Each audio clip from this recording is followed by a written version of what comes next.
اور کھل کے بات کی. ایک تو اس نے کہا الیکشن سے پہلے موجودہ اسپیکر کوئٹہ آ کر کہہ رہا تھا کہ ہماری بات ہوگی ہے, 2/3 اکثریت ملے گی, آپ ہمارے ساتھ ملیں. نواز شریف نے بلایا تو نواز شریف کو میں نے سمجھایا کہ یہ کام مت کرو, یہ تباہی اور بربادی کا کھیل ہے, وہ نہیں مانا.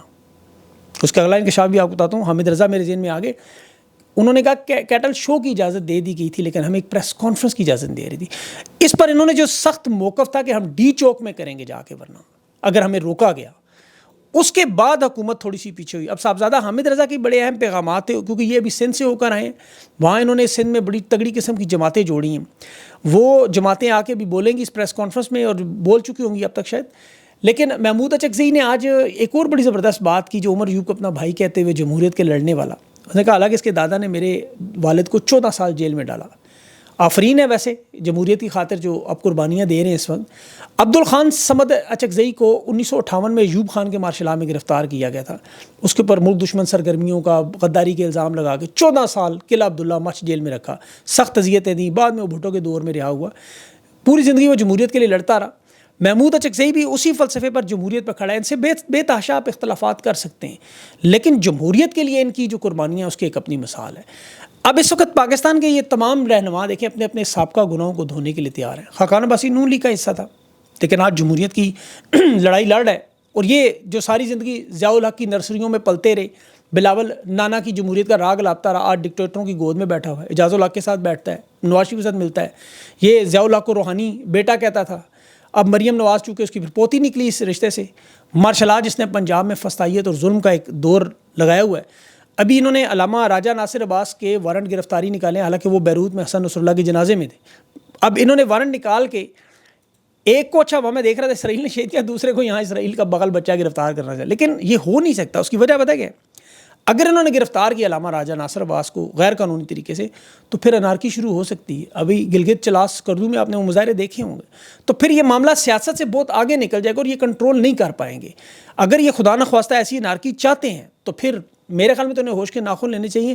حالات تو اس وقت اتنے بدتر ہیں کہ ابھی بلوچستان میں پارلیمانی سیکرٹریز کے محافظوں کو وہاں کالعدم تنظیم نے اٹھایا, بندوقیں اسلحہ سارا کچھ ہی لے گئے اور یہ مذاکرات کر کے عمر ایوب نے اس پریس کانفرنس میں بات کی, یہ جو ان کی آج متحدہ کانفرنس ہے. اور یہاں ظلم و ستم کن لوگوں پہ, ذلے شاہ کے باپ کا کل میں بیان سن رہا تھا, ویگو ڈالا آج بھی اس کے گھر آتا ہے, کہتا ہے موٹر سائیکل پہ کچھ لیں گے تو 300 گز تک جاؤ گے. ابھی تک 3 سال ہوں گے اس کے خاندان پہ ظلم و ستم. تحریک انصاف کا کل جو جلسہ تھا اپنے بے گناہ قیدیوں کے لیے, وہ بزرگ خاتون علی رضا کی والدہ جس طرح رو رہی تھی, یقین کریں دل خون کے آنسو رو رہا تھا. ان ظالموں کو ان کی وہ بزرگ خاتون کے آنسو دیکھ کے یقین کریں دل میں بددعائیں تھیں ان کے لیے. اور انشاءاللہ شہید کا خون اور ماں کے آنسو یہ کبھی رائے گا نہیں جائے. یہ میری بات آپ یاد رکھیے گا. یہ فرعون کا تخت ہلا گیا, یہ کیا چیزیں ہیں. اب اس کانفرنس میں جیسا میں نے کہا سندھ کی بھی جو جماعتیں اور صاحبزادہ حامد چونکہ ہو گئے ہیں وہاں سے, وہ کہہ رہے تھے کہ یہاں اگر یہ جماعتیں بولیں گی تو وہ میڈیا نہیں چلا سکتا, کیونکہ سندھ کے وہ حالات ہیں جو باخدا ہم لوگ سوچ بھی نہیں سکتے. وہاں طاقت اور بدماشی کا وہ عالم کہ اس طرف ہمارا دھیان نہیں جاتا کیونکہ وہاں میڈیا بالکل کنٹرولڈ ہے. اس طرف تو بالکل ایک شمالی کوریا بنا ہوا ہے. اس پہ میں انشاءاللہ پھر بات کروں گا. ابھی تو مریم نواز کی فرنٹ پیج کی تصویریں دیکھ کے یقین کریں ان کا تصویریں ٹھوکنے سے دل نہیں بھرتا. مطلب وہ جنرل ضیاء الحق کی یا تو پتہ نہیں بیٹی ہیں پوتی ہیں, اس کے اکاؤنٹ سے پیسے نکالتی ہیں, یا میاں شریف کے اتنے اشتہارات, پورا میڈیا ہائی جیک کیا ہوا. 2 لوگ ہیں, میاں شکیل الرحمان اور میاں عامر صاحب, نون لیگ کے ذاتی ملازم بنے, 60 صفحات کے اشتہار. اب لوگ اس کاغذ سے استنجا بھی نہیں کرتے شاید, یقین کریں. پہلے شیشے صاف کر لیا کرتے تھے, پکوڑے رکھ لیا کرتے, اب وہ کہتے ہیں ہم استنجا بھی نہیں اشتہارات سے کرتے. اتنی نفرت لوگوں کو, اور یہ کروڑوں کے اشتہارات, یقین کریں اتنا میڈیا تباہ و برباد ہو گیا. اب ان لوگوں کی تو آپ کو پتہ ہے احساس کمتری کا خاندان ہے, 9 دولتی لوہار خاندان, چوکیداروں کے پیر چاٹ کے عوام کا خون پسینہ نچوڑ کے یہ صرف اور صرف اپنی مشہوری, باپ بیٹا چچا پورا خاندان ملک پر مسلط. اور اخبارات میں سوائے وہ قرآنی آیات کی جگہ چھوڑ کے وہاں بھی مجھے خطرہ ہے یہ فرمانے مریم نواز نہ لکھ دیں گئی. مریم نواز کا فوٹو سپورٹس کے صفحے, مریم نواز کا فوٹو شوبز کے, صنعتوں کے, وہ 180 صنعتیں بند ہو گئیں. ان کا دل چاہتا ہے کرنسی کے نوٹوں پہ بھی اس کی تصویر چھاپ دیں. یقین کریں بھائی اشتہاروں تصویروں سے کوئی وزیر اعظم بنتا تو میاں خلیفہ آج امریکہ کی صدر ہوتی, ڈونلڈ ٹرمپ نہ ہوتا. انہیں شرم ہی نہیں آتی ان چیز پہ, اشتہار پہ اشتہار, اشتہار پہ اشتہار, ملک تباہ و برباد کر دیا. ہاؤسنگ سوسائٹیوں کے اشتہار میں بھی ان کی تصویریں ٹھوک دیتے ہیں. مطلب کیا سارے کے سارے اچھا منصوبے کون سے؟ تحریک انصاف کے مریم نواز کی تختیاں لگی ہیں اوپر صرف، اور کچھ بھی نہیں. اصل میں اس گروپ کو اندازہ ہو گیا کہ اسٹیبلشمنٹ شہباز شریف کو مائنس پر تیار ہے. مریم نواز کا نام پیش کیا گیا، انہیں گرین لائٹ نہیں دی جا رہی. یہ کہہ رہی ہیں جی دوسری خاتون وزیر اعظم بنائیں. انہوں نے اعلان کروا دیا ہے. یہ ان کی پریم کہانی کا آپ کو پتہ ہے انجام ہے. ننگے پاؤں جس راستے پہ چل رہی ہیں، جھوٹے اشتہارات دے کے اخبارات کے فرنٹ پیج خرید کر، یہ اس وقت مستی میں ہے کہ میری ڈائریکٹ لائن جڑ گئی ہے. اور یہ اپنے آپ کو یاد ہوگا صفاق اور رuthless کہتی تھی. تو مغل بادشاہ بڑے ruthless تھے، بیٹے مار دیے، بھائی مار دیے، چچا مار دیے. تو چچا کو بھی یہ کسی وقت بھی قربان کر سکتی ہیں اپنی سیاست میں. ابھی انہیں صرف گرین لائٹ نہیں ملی. یہ ابھی جو بابے چاچے بزرگ بلاول شاہ، یہ سارے اس وقت سیدھے ہو جائیں گے ان کے اوپر بڑے. یہ بیان جو انہوں نے دیا ہے نا، میں آپ کو بڑی ٹیکنیکل انہوں نے واردات ڈالی ہے کہ مریم نواز دوسری وزیر اعظم. انہیں اصل میں اندازہ ہو رہا ہے کہ ملک ڈوب رہا ہے، ملک تباہی کی طرف جا رہا ہے. ایک طرف چچا آذربائیجان میں موج مستی کر رہا ہے، یہ یہاں قلعوں میں بیلے مویشیوں میں مستی میں، محسن نقوی دبئی میں موج مستی میں، ہندوستانی لوگوں سے ملاقاتیں ہیں، ان پیسوں پہ عوام کی عیاشیاں. وہ جنرل ضیاء کے دور میں یقین کریں، یحییٰ خان کے دور میں بالکل یہی تھا. مشرقی پاکستان ٹوٹ رہا تھا. سابق آئی جی جیل حافظ قاسم صاحب کی ایک رپورٹ پوری میں نے پڑھی، اقلیم اختر جنرل رانی گورنر ہاؤس میں جب یہ آیا کرتا تھا یحییٰ خان میں، تو باقاعدہ شراب اور کباب کی محفلیں سجا کرتی تھیں. بیگم شمیم ملنے آیا کرتی تھی، اور اس کا خامند بعد میں بیگم شمیم کا سوئٹزرلینڈ میں پاکستان کا سفیر لگا، اور اس خاتون کو بھی آسٹریا کا سفیر لگا. دونوں کو کوئی پتہ نہیں سفارتکاری کا. اور تو اس کے والد کو جسٹس ریٹائر امین الدین خان، معاف کیجیے گا، جسٹس امین احمد کو ڈائریکٹر نیشنل شپنگ کارپوریشن لگا دیا 70 سال کی عمر میں. یہ نقیب خان صاحب نے پوری اس کی ٹرانسلیشن کی ہے، میں وہ آپ کو بتا رہا ہوں. تو میں اس دور میں دیکھ رہا تھا بالکل وہی نون لیگ کا کام ہو رہا ہے. وہ ان کے رہنما جہانگیر جدون صاحب ہیں، نون لیگ کے رہنما، وہ ابھی خود کہہ رہے تھے کہ بندوق کے زور پر ہم سے کام کروایا جا رہا ہے. جو راستہ مریم نواز نے بتایا اس پہ ہم سارے ہی چل رہے ہیں. اور یہ بالکل ریڈ لائٹ کے آپ دیکھیں نا، گاہکوں کے انتظار میں وہ بزرگ بیٹھے ہوتے اوپر، اس میں بالکل اس طرح بیٹھے. خواجہ آصف ڈیفنس منسٹر. اور اس واقعے سے آپ مثال لے لیں کہ آرمی چیف کے پروٹوکول میں 2 گھنٹے اسے کھڑا کیا گیا. عدلیہ کے ججز کے حالات دیکھیں آپ، جس طرح وہ میں نے کہا نا ریڈ لائٹ کے ایریے میں وہ پرانے بابے بیٹھ کے دیکھ رہے ہوتے ہیں، سودا جا رہا ہے آ رہا ہے. پورا عدالتی نظام چبی ہے. میں کیوں کہہ رہا ہوں دکھ سے، میں نے کل وہ بندہ جلتے دیکھا ہے ہائی کورٹ میں انصاف کے لیے. واقعی چیف جسٹس ایک چپڑاسی کی طرح، جو خاقان عباسی نے کہا، سوموٹو ایکشن نہیں لے سکتے. لوگ جلا رہے ہیں اپنے آپ کو. یار خدا کا خوف نہیں ہے انہیں. آئیے میں بھی پریشان دے کیا نظام چل رہا ہے. ظلم و ستم کی ایک تاریخ، مجھے تو اس علی رضا کی والدہ کے آنسو نہیں بھول رہے. ایک تاریخ لکھی جا رہی ہے پوری. یہ میرا غصہ آپ کو نظر آ رہا ہوگا، میں اس پہ معذرت بھی کرتا ہوں. لیکن اب رمضان آ رہا ہے، میں اڈیالہ جیل کے باہر دیکھیں خان کی ملاقاتیں نے روکی سیاسی جماعتوں سے، اپنے لوگوں سے ملنے سے.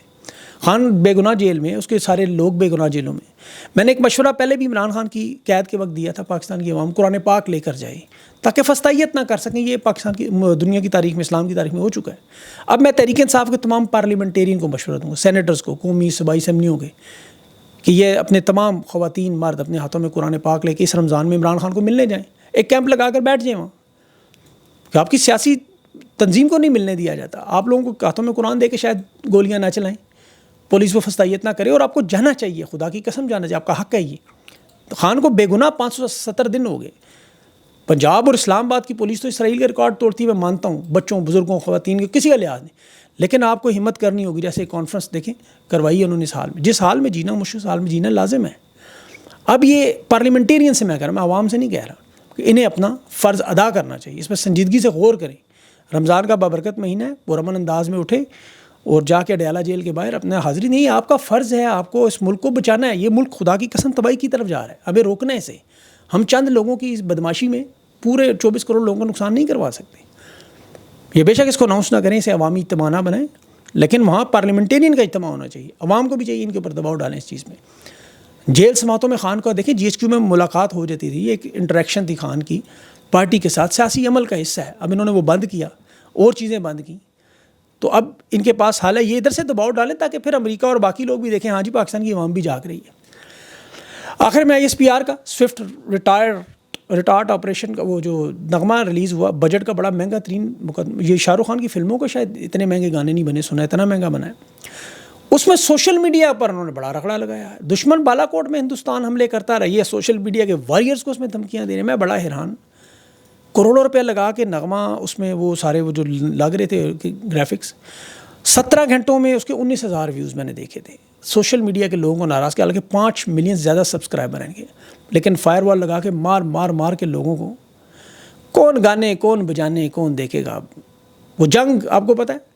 ویسے تو پاکستان ٹیم کو بھی ایک گانا ریلیز کرنا چاہیے ہندوستان کی کرکٹ ٹیم کے لیے.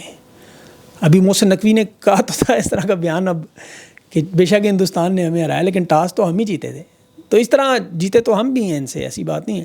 لیکن 27 فروری 2019 وہ تو خیر میں نے بات کرنی تھی، 6 سال پہلے کا معاملہ ہے. ملک پر ایک ایماندار، دلیر اور جری رہنما کی حکومت تھی. عمران خان اس کا نام. اس نے دفاع پہ کوئی کمپرومائز نہیں کیا، اسے بڑا سمجھایا. یا صادق کے الفاظ ہمیشہ جنرل باجوہ کا تاریخ قیامت تک پیچھا کریں گے کہ جب پارلیمنٹ میں آئے تو ٹانگیں کانپ رہی تھیں، ماتھے پہ پسینہ تھا، کہنے لگے ٹینکوں میں تیل نہیں ہے، ہم نہیں لڑ سکتے. بہرحال اب محافظ جب لگ جائیں گے کھیل کود میں، میلے دیکھنے میں، جنہیں خدا نخواستہ مریم نواز نے پنجاب پولیس بنا رہی ہے، وہ جو طاہر القادری صاحب کہتے تھے، جاتی عمرہ کے دروازے پہ ذاتی گارڈ کی طرح کھڑا کرنا چاہتی ہے. تو پھر بلوچستان میں وہی جو عمر ایوب صاحب نے کہا، پارلیمانی سیکرٹری سے گارڈ سے اسلحہ لے کے واپس کالعدم تنظیموں کا ختم ہوتا جا رہا ہے. تو یہ جو گیپ خلیج بڑی ہوتی جا رہی ہے، خدا کے لیے اسے کم کریں، یہ پاکستان کو بچائیں. یہ جو نیچے والے لوگ بھی سارے سن رہے ہیں، کم از کم خدا کے لیے پاکستان پر رحم کریں، پاکستان کو بچائیں. یہ اقتدار آنا جانا ہے، نوکریاں 3 سال ہیں 6 سال. زرداری نے کہا تھا آپ لوگ تو چلے جائیں گے، ہم نے یہیں رہنا ہے. تو یہ ساری سیاست یہی رہے گی. باقی گمنام تو گمنام ہو گئے، وہ مٹی میں بھی مل جائیں گے، قبریں بھی نہیں ملیں گی. پاکستان پہ رحم کریں، اللہ ان کو عقل دے. اپنا خیال رکھیں، مجھے اجازت دیں، اللہ حافظ.